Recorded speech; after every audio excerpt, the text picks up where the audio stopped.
question. What is the coolest thing made in Connecticut? For the past several weeks, we've been highlighting this new competition from the CBIA Foundation, celebrating our state's rich manufacturing industry. And after more than 115,000 votes were cast, General Dynamics electric boat was crowned the winner at yesterday's 2024 Connecticut Manufacturing Summit.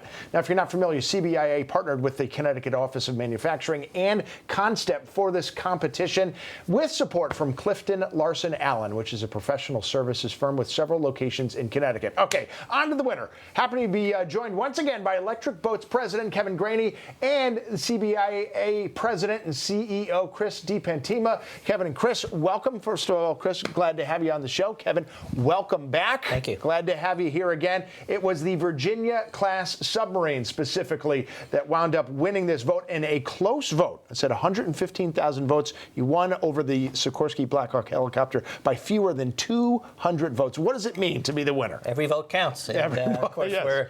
we're thrilled that it came out the way we feel about it. Virginia-class submarine is an incredible thing, and it's great for the men and women of Electric Boat. I have the honor to represent and lead 24,000 of them every single day building this apex predator that you see. And, we're continuing to, like any apex predator, it has to evolve and develop in order to be at the top of the food chain in its environment. And the Virginia-class submarine is a great example. We can't do that without the men and women of Electric Boat. So we're adapting and evolving this class of ship to be relevant well into the decades to come.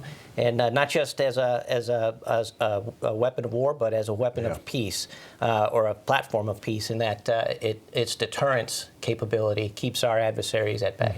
Now, you can't bring all 24,000 people who worked on it up on stage, but you brought some of them up, right? Tell me about that moment, how cool that was. We did. It was pretty special. I work with some incredible shipbuilders, the best shipbuilders in the world.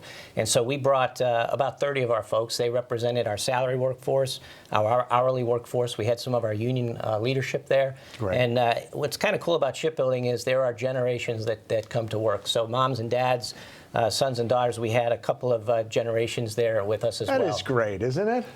Fantastic. And he was telling me all the different cool features of the subs. And even cooler than that, I'd ask him specific questions, and he'd say, can't talk to you about that.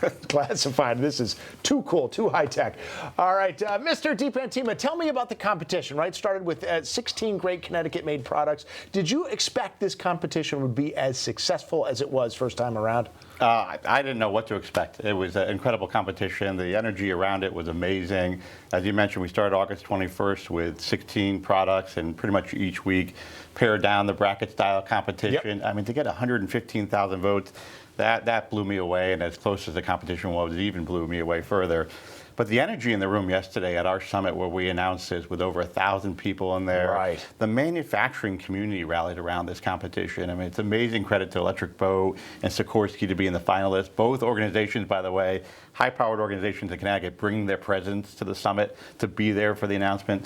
But their whole supply chain in that room as well, and the energy of the manufacturing community that we're spotlighting, not only the rich legacy we have in Connecticut around manufacturing, but it's a thriving, growing piece of our economy, an essential piece of our economy. All right, so where do we go from here? Going to do this competition again next year? Well, absolutely. We'll do it again. Nominations are open now for people to nominate products that are made in Connecticut, and we'll take the top nominations and maybe even expand the bracket from 16 to a larger number. I don't see why not. You could probably have a whole just pizza competition. It's not manufacturing, but it's a cool thing made in Connecticut if you really wanted to. Last question. Do you feel like, you said the whole manufacturing community came around as a whole, almost as if like a rising tide is lifting all boats. Does that sort of that sentiment too? Because I know, Kevin, too, when you were very complimentary about Sikorsky, too, and how could you not be, right? Yeah, well, I think what's important is that this competition highlighted what's going on in manufacturing in Connecticut. Yeah. And while we're the submarine capital of the world, hiring a lot of folks, we also have an impact on the rest of the economy. We work with 350 suppliers every single day to be able to build the Virginia and the Columbia-class submarine. And so it has a big footprint, not just down to southeastern Connecticut, but all over the state. All right, well, gentlemen, thank you so much for taking the time to join us today. Congratulations on your success and the success of the competition. Let's do it again next year, right?